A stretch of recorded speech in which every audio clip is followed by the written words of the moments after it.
Our speaker today is Ben Field, an attorney for the Institute for Justice. The Institute for Justice is a public interest group that advocates for a rule of law under which individuals can control their destinies as free and responsible members of society. Ben litigates cases on free speech, economic liberty, property rights, and educational choice in federal and state courts across the country. Before joining IJ, Ben was a member of the appellate group at Hogan Lovells.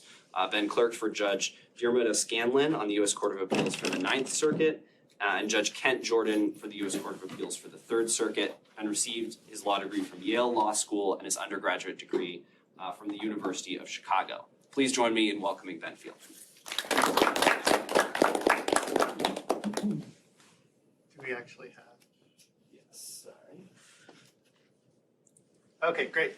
So thank you all for being here.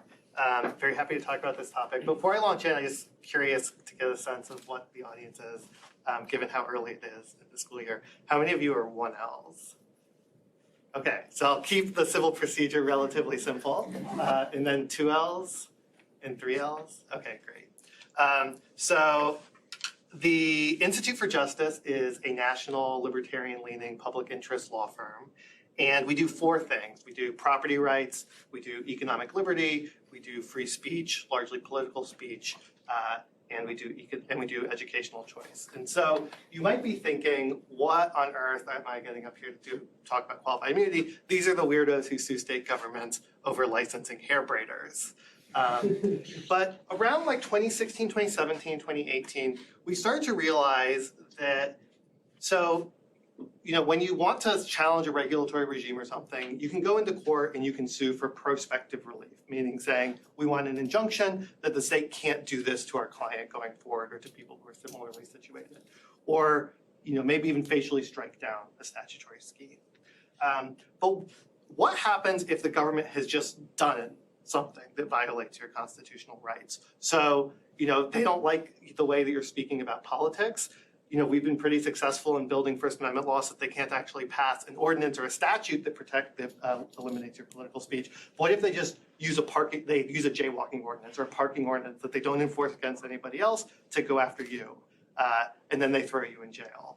At that point, you can't really sue for an injunction. Once the election's over, they don't really care about your speech anymore. So you have to sue for damages. Or what if the government, takes your car to try to forfeit it, and then we show up.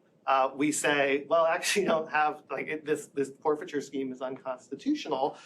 Real lawyers, from IJ show up, the government gives the car back, and then we go on our way. We can't sue for prospective relief. Our client has the car, but he's still been injured, and everybody else who's being subject to the same forfeiture regime who can't get a lawyer is still having their rights violated. And so the only way you can actually make change and get compensation in cases like that are through damages actions for what typically we call retrospective relief, which just means you're remedying something that happened in the past rather than trying to remedy some future violation. And qualified immunity is one of the principal barriers to vindicating constitutional rights. When you sue for damages, you run into this problem of qualified immunity. So that's what we're going to talk about today. So over this talk, I'm going to talk about what QI is, where it comes from, the problems with it as we see it, the response to some common defenses of QI, and then the path to eliminating or reforming it. And feel free to jump in with questions while the talk is going on. I want this to be as helpful to y'all as possible. So just to get a sense of how well the room knows it, what is qualified immunity? Okay, so nobody really knows or knows where it comes from. So basically, I'll just tell you all right now. So qualified immunity is it's a doctrine that, as currently applied by the Supreme Court, means when I sue an official, a state official or a local official for violating my constitutional rights, there's a federal statute that gives me the right to do that. The Supreme Court has said you have to prove two things to make that case, in addition to all the other civil procedure stuff. For the merits of the claim, you have to prove, one, that there was a constitutional violation. That makes sense. The whole premise of the suit is that there was a constitutional violation. But then second, that it was clearly established at the time the defendant official violated my rights. And what that has ended up meaning in practice, as we'll talk about, is I basically have to point to a case decided by the Supreme Court or the circuit court for my jurisdiction, which is nearly identical, to be able to recover against that official. So let's talk about where that comes from. So the statute that is the font of all of this is 42 USC section 1983. So Title 42 is the civil rights section of the US Code, section 1983. This was originally passed in 1871 as one of the Reconstruction, as a Reconstruction provision as part of the Civil Rights Act of 1871, also called the Enforcement Act or the Ku Klux Klan Act. And it's a big jumble of words, so I'll do a condensed version. But basically it says that any person who under the color of state law subjects any citizen or person to a deprivation of any rights, privileges, or immunities secured by the Constitution and laws shall be liable to the party injured in an action at law, suit in equity, or other proper proceeding for redress. So the important thing for our purposes is that it is quite unequivocal. Any state official who violates your constitutional rights shall be liable to the party injured in an action at law. And just for the one else, action at law essentially means damages, and suit in equity means injunctions. That's an oversimplification, but basically the point.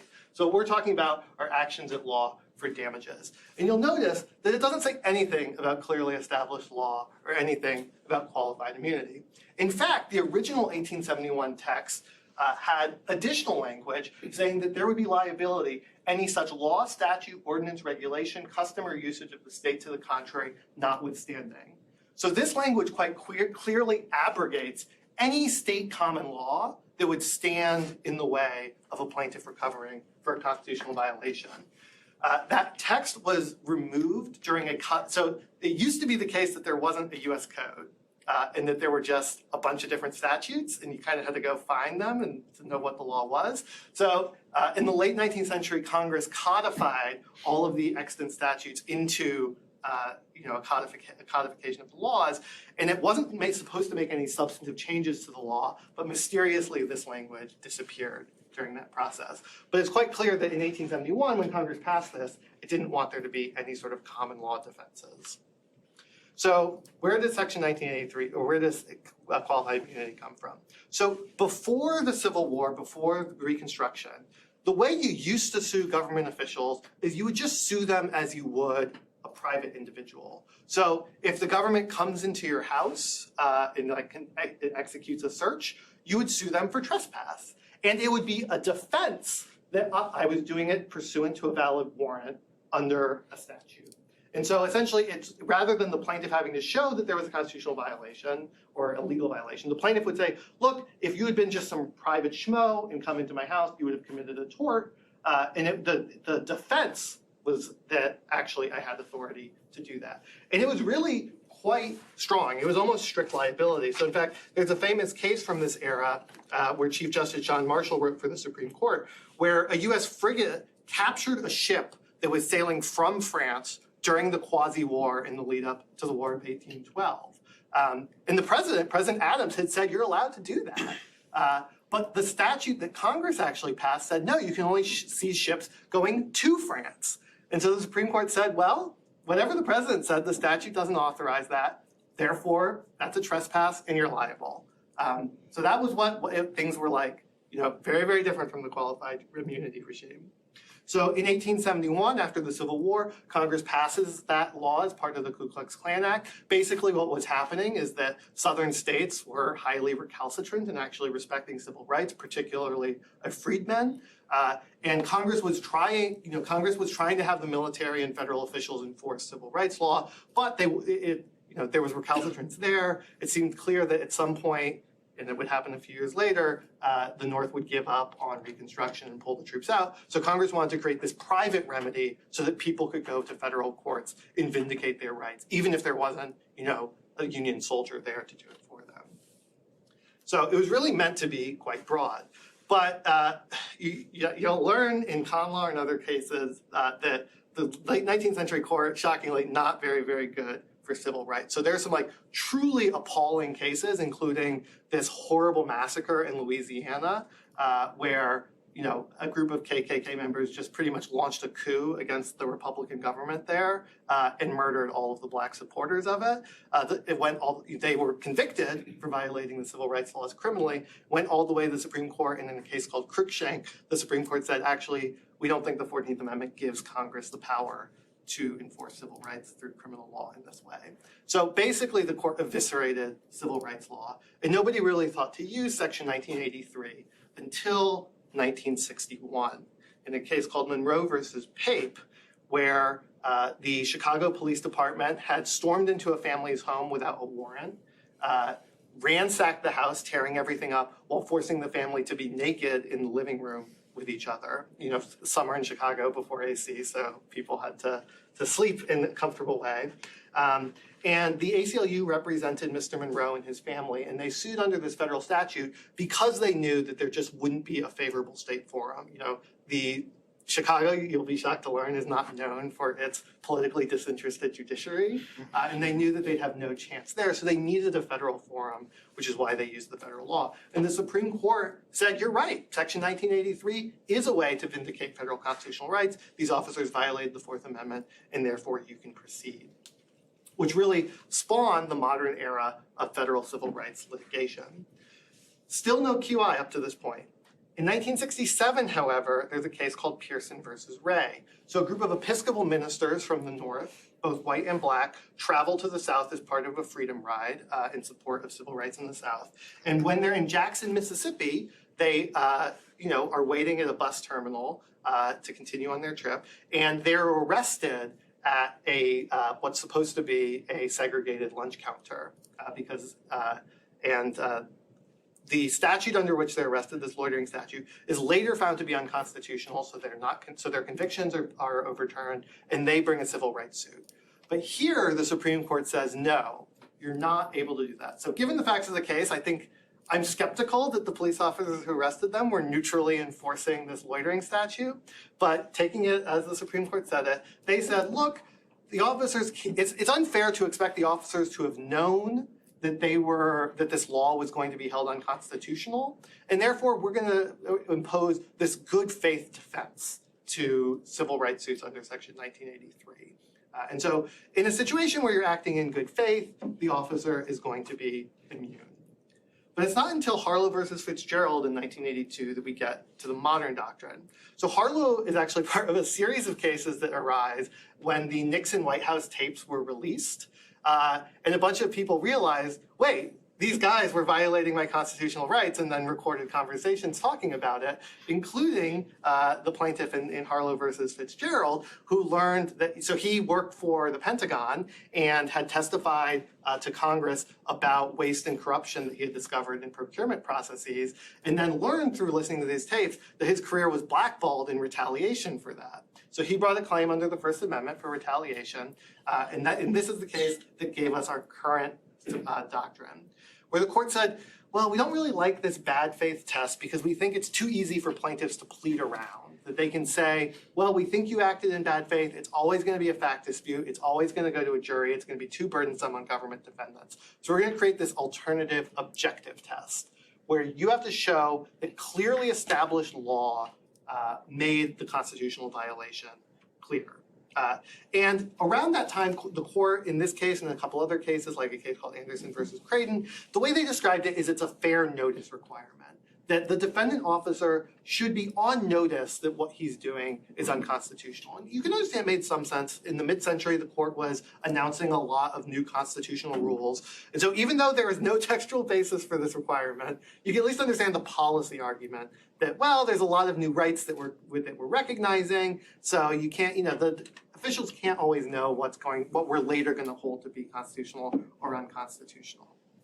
But in the decades since then, it got really ridiculous, where the court was routinely, especially in like the 2000s and 2010s, the court was routinely summarily reversing circuit courts who had denied qualified immunity and was demanding truly a case that had identical facts. And so it wasn't really about fair warning and whether a government defendant was acting reasonably given the current law, but it went to, the plaintiff essentially had to prove an exact match with a circuit court opinion in order to be able to prevail. That might be somewhat changing in a case called Taylor versus Riojas in 2020. The court summarily reversed the other way. So the Fifth Circuit had granted qualified immunity in a case where a prisoner was held for days in a prison cell that, as the court put it, was, quote, floor to ceiling covered in feces. He didn't eat or drink for those 4 days because, again, everything was covered in feces.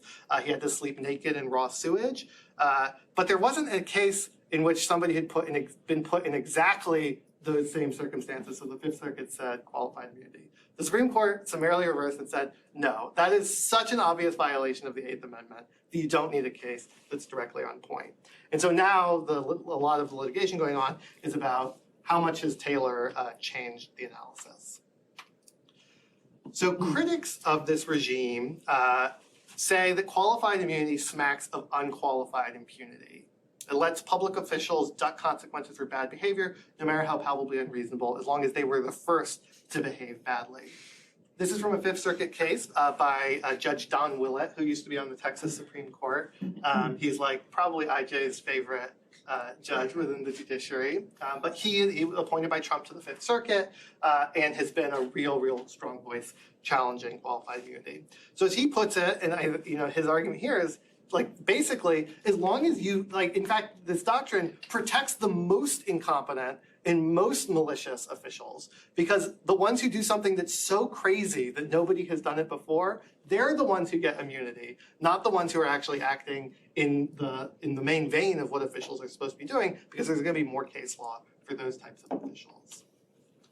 So in practice, what qualified immunity does, and I'll get to some specific examples in just a moment, is it requires these bizarre scavenger hunts for clearly established law. So rather than actually litigating over whether there was a constitutional violation, you instead go looking through the Fed Third, Fed Fourth, or the US reports to try to find, you argue over how analogous cases are rather than on the actual constitutional violations.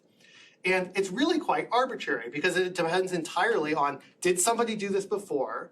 Did somebody sue them about it? Did it go up to a circuit court and end up in a decision on the merits? And so you're like, it's just entirely contingent. You might be able to sue somebody for a particular violation in the Eighth Circuit because there is law, but not in the Sixth Circuit because there isn't law. And lots of circuits don't allow things other than the Supreme Court's precedent or their own circuits to create law. So, for instance, even if an official, his employee handbook says you cannot do X, if there's not a case that doesn't say you can't do X, most courts won't let you get through qualified immunity. And as you saw, there's simply no historical or textual basis for it. And to make things even worse, in this case in 2009, Pearson versus Callahan, the Supreme Court said, you don't even have to answer the first part of the inquiry. You don't have to decide whether there's a constitutional violation or not. You can simply decide, was it clearly established? Which means that courts most often simply say, well, it's not clearly established that that this defendant violated the Constitution. And so they never establish whether there actually was a constitutional violation. So a defendant can do the exact same thing the next day, and the law is still not clearly established. And just creates this recursive loop where the law is never established, people can get away with really gross constitutional violations. And then to make it even worse, the Supreme Court has said, the one else you're going to learn that there's something called the final judgment rule, which is basically a case is supposed to be completely resolved in the trial court before any side can take an appeal. There are a few very, very limited exceptions where one side gets to take what's called an interlocutory appeal before the case is final. And one of those exceptions the Supreme Court held is a denial of qualified immunity. So a plaintiff has to wait until the very end of the case to take an appeal. But a government defendant who violated the Constitution gets to take at least 3 appeals. He can raise qualified immunity at the motion to dismiss stage and appeal that. He can raise it again at the summary judgment stage and appeal that. And then if it goes to trial, he can raise it at trial and appeal that. So these cases just last for years and years and years. And you may not, you'll soon learn that, particularly in some circuits, an appeal can take 2 to 3 years. Sometimes even longer. So if you get 3 of those appeals, it's very, very easy for these cases to go for like a decade. And for a plaintiff who's injured, essentially justice has been delayed and denied because it just takes so long. And especially if they have a lawyer on contingency, it's very easy to force them into lowball settlements given all of this, given the endless appeals. So let's just talk about a few examples of what this means.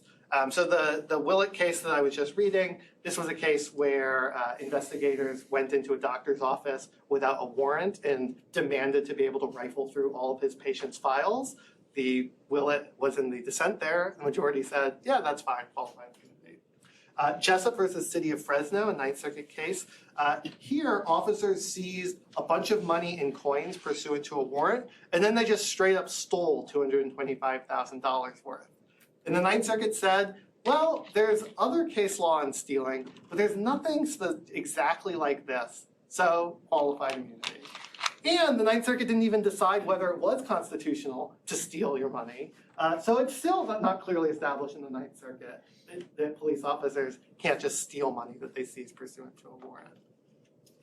In Corbett versus Vickers, a case out of the 11th Circuit, the police were arresting a suspect. He had already been detained. His children were in the yard after they had, so he was like arrested, handcuffed, everything. It was all fine.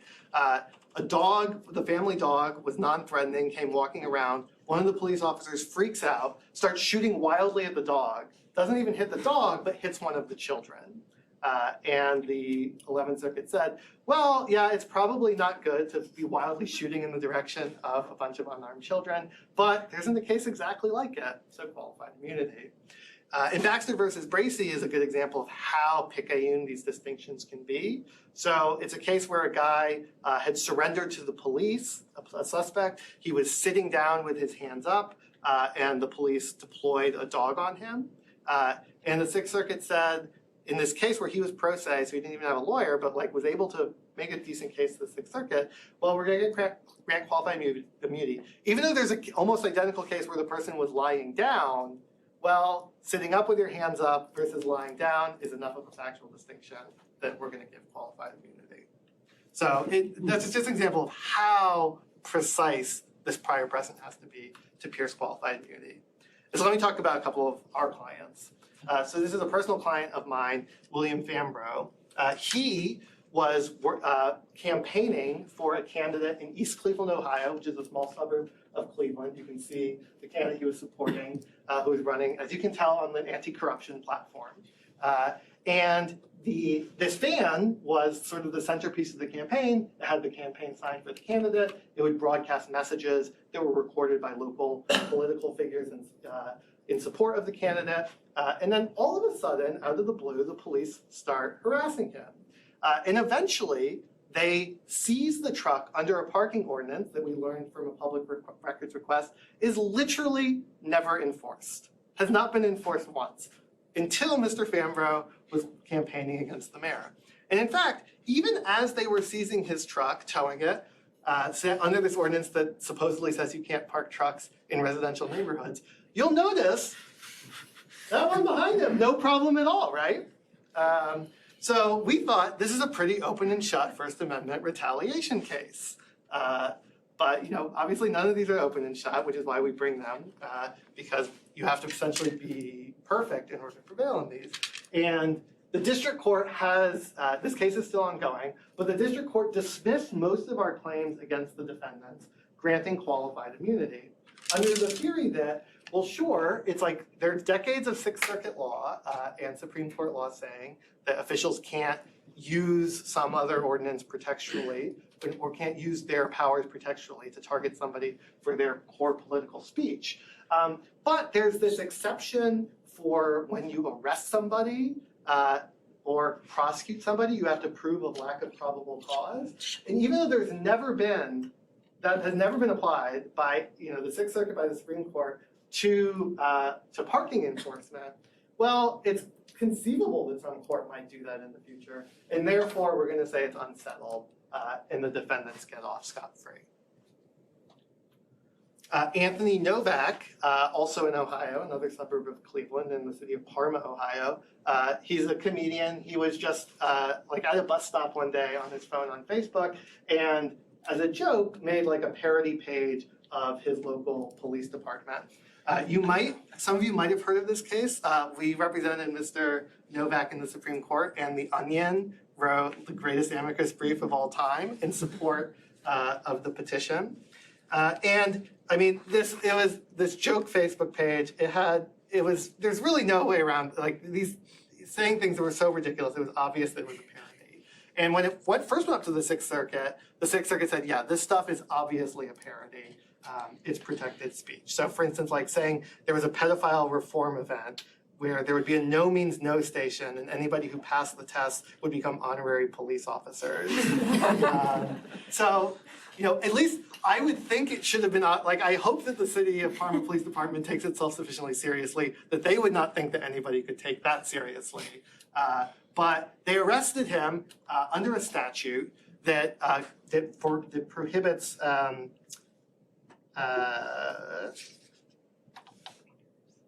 prohibits using a computer to disrupt police functions. So it's pretty clearly like a hacking statute.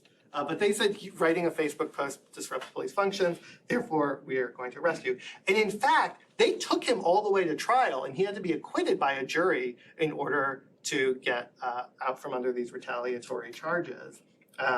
But after, as I said, he went up to the Sixth Circuit once and won at the motion to dismiss stage. But then at summary judgment, he went back up and the Sixth Circuit said, yeah, all of the content of his page was very clearly protected by the First Amendment, was protected parody.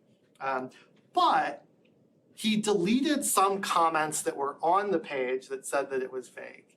And he copied some of the content from the actual police page.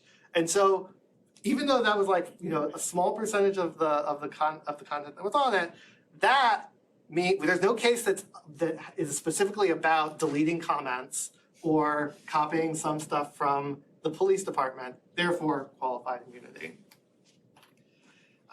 Central Specialties, Inc. is a great case that illustrates how it's only truly the worst actors who end up getting QI. So in this case, there was a county engineer in Minnesota who had a beef with Central Specialties, Inc., which is a trucking company, over some state contracts that they had been given. And so to play out this beef, he one morning changed the weight limit on roads that he knew that CSI would be driving on. And then a couple hours later, again, he's not a police officer, just like the county engineer drove, blocked the road, and purported to detain them and arrest them for hours while he tried to get real police officers to come and arrest them. While other trucks that were similarly violating this new weight limit were breezing by. And the Eighth Circuit granted qualified immunity, saying, well, there's not another case with a county engineer purporting to be a police officer and playing Dwight Schrute, and therefore qualified immunity. And there was actually a dissent in that case where Judge Grass said, that's absolutely ridiculous. If Minnesota law is clear, as it is, that he doesn't have the authority to arrest, he shouldn't be able to assert qualified immunity because no other court has considered whether somebody who doesn't have the authority to arrest is violating the Fourth Amendment. So you can, I've given you, I think, a strong case for why qualified immunity is ridiculous. I'll just quickly go through some of the defenses that people raise and why I don't think that they hold much water. So first isn't qualified immunity necessary to avoid bankrupting well-meaning but mistaken officials? And so, the thrust of this is, if police officers are on the beat, if they're afraid that if they, slightly transgress the Fourth Amendment, they're going to, be on the hook for $1 million and it's going to bankrupt them, they just won't be able to get public servants. So the practical response to this is that it's just not true. In 99.98% of cases, the officers are indemnified by the government. So in reality, this is just a suit against the government. And officers will be very squirrely about this, and they'll when they bring qualified immunity motions, which are written by lawyers who are paid for by the municipality or their insurers, they'll say, oh, it's just not, we can't have a situation where we're being bankrupted.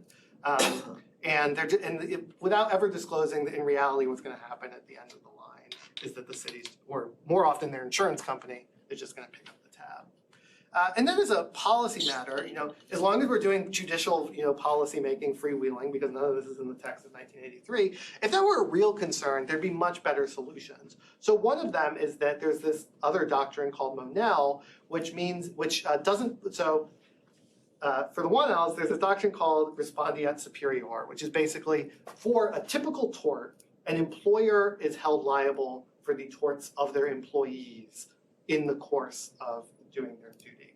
But that doesn't apply to Section 1983 suits. So a municipal employer isn't held liable unless you can prove that the city or the agency itself did something wrong. They're not just held liable for their employees' torts. In states, you can't bring damages actions that would reach the state coffers ever. They're held to be sovereign, to have sovereign immunity from that. So if the concern were just shifting the burdens to who is most able to pay it, fixing Monell would be a much better way to go about doing that. Or even if there should be some kind of defense, going back to the Pearson-style good faith defense would make a lot more sense than having this bizarre inquiry where we go on a scavenger hunt for cases, completely divorced from whether there was actually a constitutional violation. So next, okay, we agree that the individual officer isn't going to pay. Well then, if the government's going to pay, isn't that a problem? And I think that the best way to think about this is to think of it like a taking. So when the government, needs your property to build a road or an airport or whatever it may be, they compensate you for it. And the reason is that it's not fair for this individual property owner whose property happens to be, on the path of a road or a railroad to have to bear the entire social cost. If society is benefiting from having this public service, then it should bear the cost of it. In the same way that if society is benefiting from having a police department or any other government agency that could be sued, if that agency is going to be harming people, including by violating their constitutional rights, it makes sense that the government has to pick up the tab for that. And if we as citizens want this service and it's leading to all of this ruinous 1983 liability, maybe we should reconsider whether it's worthwhile having if it doesn't seem like we can run this agency without wantonly violating constitutional rights.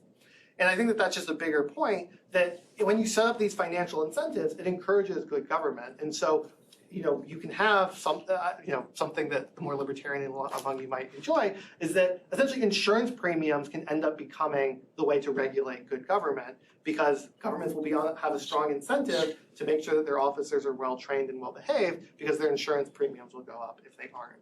And at the end of the day, compared to the cost of Medicare or Social Security or anything, these lawsuits, we're talking about billions of dollars a year potentially across the country, across all governments. It's just not that much money to compensate people for constitutional violations.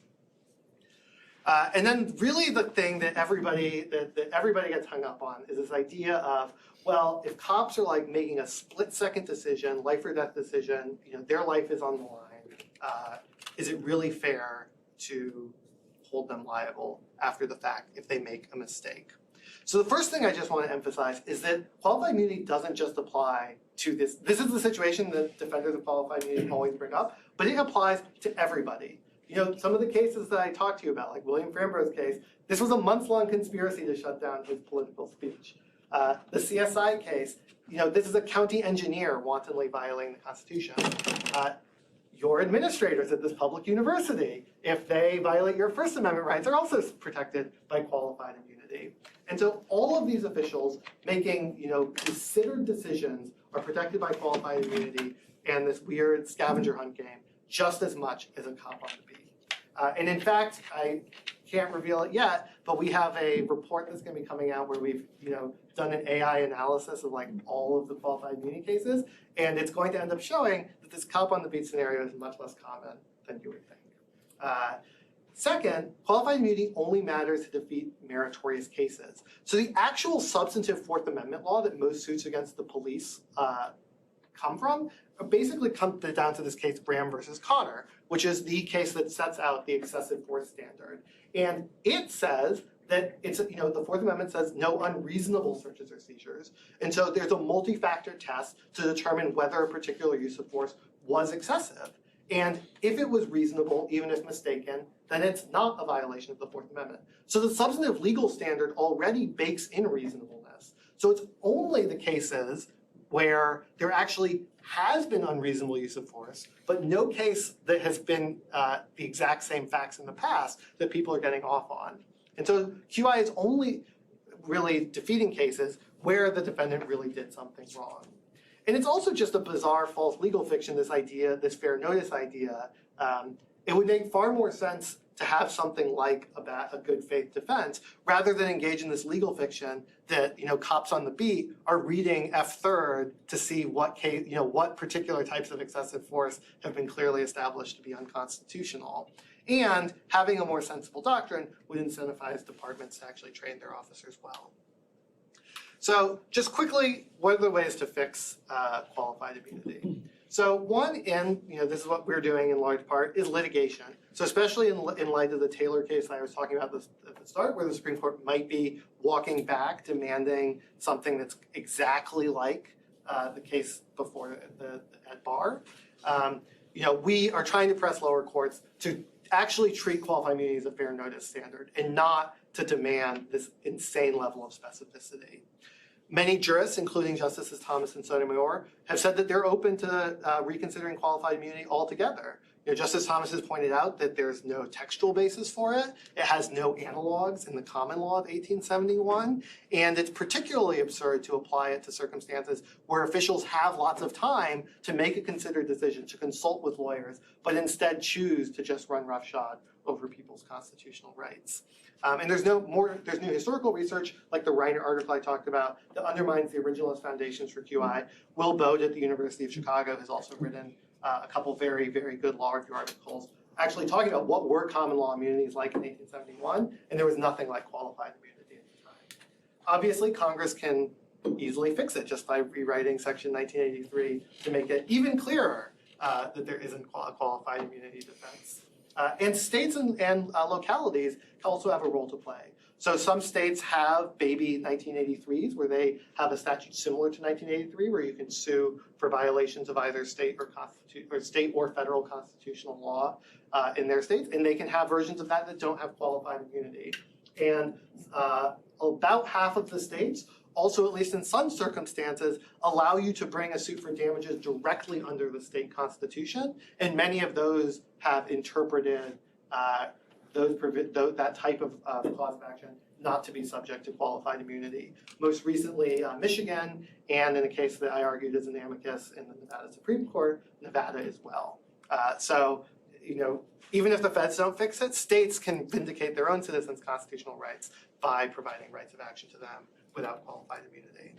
I'll just say that it's not a panacea. Even if you got rid of qualified immunity, prosecutors and judges have absolute immunity. So even if they are violating clearly established law, they still get off the hook. Essentially, federal officers are completely immune. There used to be this doctrine called Bivens, which would allow you to sue directly under the Constitution for constitutional violations. The Supreme Court has effectively killed that, unless your name is Bivens and you are suing 6 unnamed narcotics officers of an agency that no longer exists. And there's another, so remember at the beginning of the talk I said, well, you used to just be able to sue officers for torts. Well, there's this act called the Westfall Act, which says you can't do that. It preempts all state tort lawsuits against federal officials. And so federal officers are essentially completely immune from any damages suits. As I said, you can't sue states. They have sovereign immunity. It's really difficult to sue cities. And there are doctrines like the one I was talking about in the First Amendment context that really narrow particular types of recovery, including for First Amendment retaliation. And then there are a whole host of procedural barriers. So if you've got an ongoing criminal prosecution, no matter how unconstitutional it is, federal courts aren't going to get involved. If you've been convicted and you're in prison, even if you can show that some horrible constitutional violation was committed against you, you're probably not going to be able to sue under this doctrine called F. So qualified immunity, getting rid of it is the first step, but there would be a lot more after that. So that's qualified immunity in a nutshell. Are there any questions that I can take? And about the cases, about the doctrine, about IJ, about respondeat superior?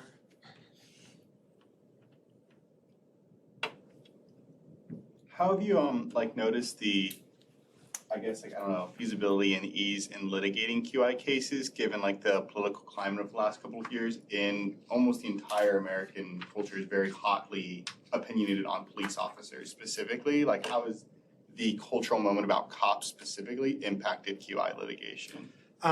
So that's a very good question. I think that there are both sort of doctrinal answers and then sort of litigation strategy answers. I'm happy to give both. So doctrinally, I actually think that there are cross-cutting types of concerns. So you would normally think that like conservative Republican-appointed judges are going to be those who are most have a visceral sympathy for police defendants. But they're also the ones who are most sympathetic to these kinds of textualist and originalist arguments that really undermine qualified immunity. Whereas more left-leaning judges have less sympathy potentially have more sympathy for the plaintiff, but aren't necessarily as concerned with the idea that courts would engage in more policy making for the statute. So there are actually cross-cutting concerns, and I think we've seen that happen. So the Fifth Circuit is like kind of the Wild West in a bunch of different areas of law right now, but they're like particularly active in qualified immunity, and it does not break. So the Fifth Circuit only has like 3 Democratic appointees, but the Republican appointees are all over the map on this. And so if you get someone like Don Willett or Jim Ho, and you're a plaintiff, you can feel pretty good about yourself. Others, have the more, what you think of as the traditional, more less ideological conservative, just back the blue type analysis. And then strategically, this is definitely something that we think about and what types of cases we bring and which ones we want to bring up are to try to emphasize the cases where there really was a blatant constitutional violation and it wasn't, a cop on the beat. So, the cases I talked about are, it's a county engineer who's playing cop, or it is the mayor and chief of police and law director of East Cleveland, going after my client for his political speech. And I think that, we are trying to be strategic about bringing those kinds of cases up because, they're more sympathetic to everybody, and they illustrate that this really, like, the problems of police is, that's a Graham versus Connor substantive constitutional problem. Qualified immunity is this much bigger problem that impacts all constitutional rights. If you need identical facts essentially to win under qualified immunity, is the number of situations in which you can win ever growing, or is it just staying the same? So it is growing, but this is actually another interesting thing. So IJ has, you can find the tool on our website. It's called Constitutional GPA, where we actually we sort of compiled what are all of the clearly established rights in all of the different circuits. And so it is growing, and so as you get more cases and more law develops, the things that you can recover on do grow. But they also contract if the Supreme Court or the circuit actually says, oh, actually there's this new wrinkle to the doctrine. Well, that can create ambiguity in the doctrine that future defendants will say, even if it would have been clear, a couple years ago, if the Supreme Court says, oh, actually there's this new wrinkle we're introducing, then future defendants will say, well, actually there's now ambiguity in the law, and therefore we're not liable. So it contracts and expands depending on how the case law is shifting. But there's this other weird thing so the Ninth Circuit and the 11th Circuit hear a bajillion cases in the Fifth Circuit. And like the Ninth Circuit has 29 active judges. The First Circuit, which is New England, has like 5 active judges. So they just hear a lot fewer cases. So a lot less law is clearly established in the First Circuit than in the Ninth Circuit, just by function of the number of cases that there are. Now, some courts, in particular the 10th Circuit, have been moving in the direction, which we also support, of being willing to look at other circuits. And so even if the circuit that the plaintiff is in doesn't have a law in point, if like 6 other circuits have already ruled on that, some circuits are willing to say, yeah, if there's like this consensus out there, we're going to treat that as clearly established without requiring that we have specifically said so. And so if courts were more reasonable about that, or if they were willing to take into account, if the states, there's a recent case in the Sixth Circuit where if like the state Supreme Court in Ohio has said that this is unconstitutional and the Sixth Circuit agrees, then they'll say, well, yeah, the officer was on notice. We haven't said it, but he was told by his own state Supreme Court that it was unconstitutional. So it is this bizarre situation of how broadly you're willing to look also impacts whether the right is clearly established. And we are encouraging courts to look more broadly.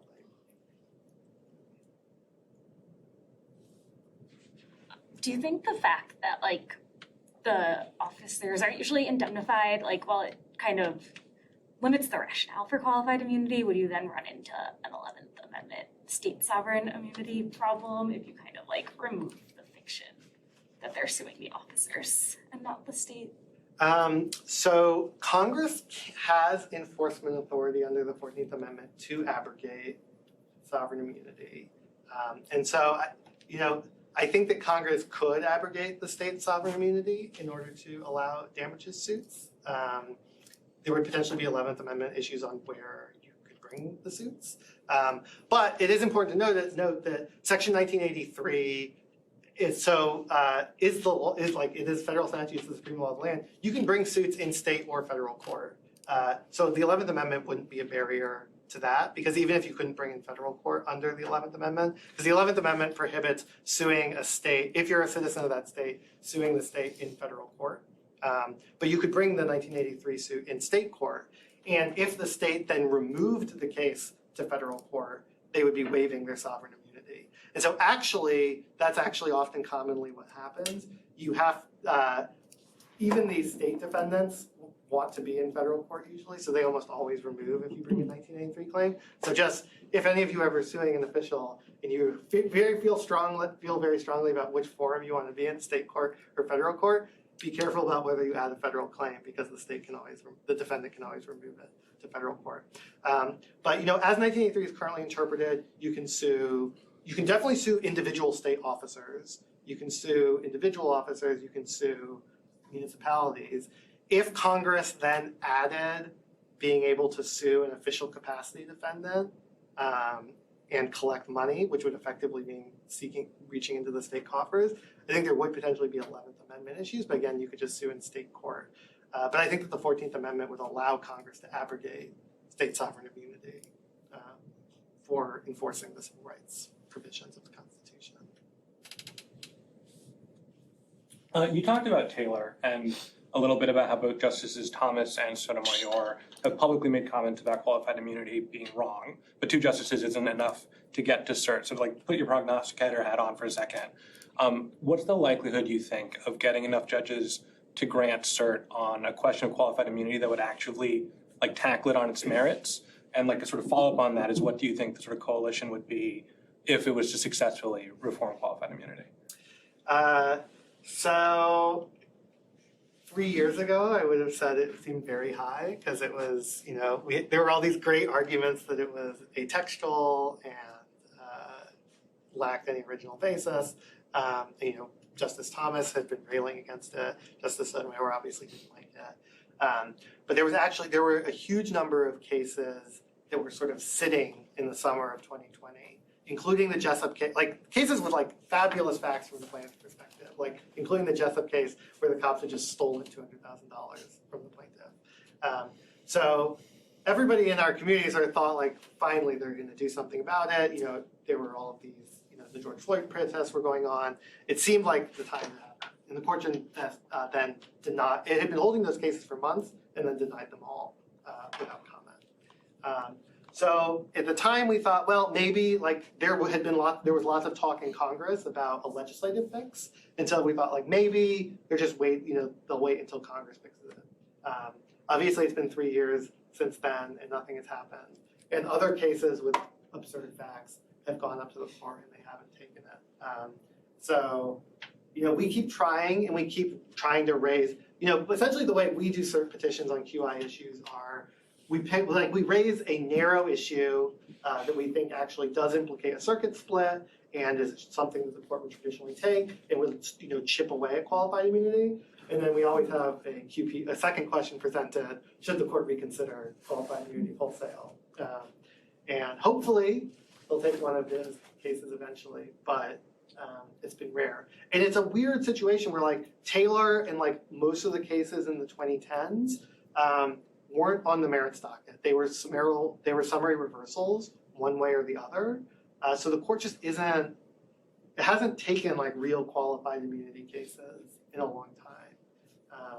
And so I'm not sure what to take from that. In terms of what the coalition would be, I think that we have arguments in, like, these cases are brought by bipartisan coalitions of all sorts of different groups. And I think that we have arguments that can appeal to any of the justices.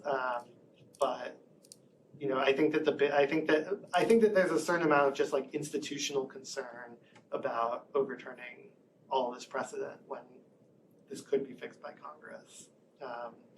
That said, I don't think it's a particularly bad, if I were to make this argument directly to a justice, I don't think it's a particularly valid concern.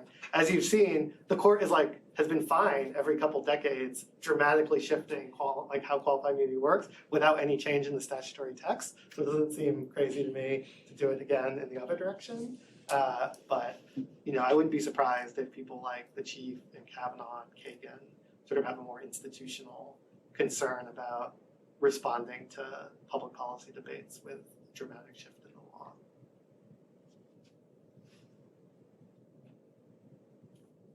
Please join me in thanking Ben.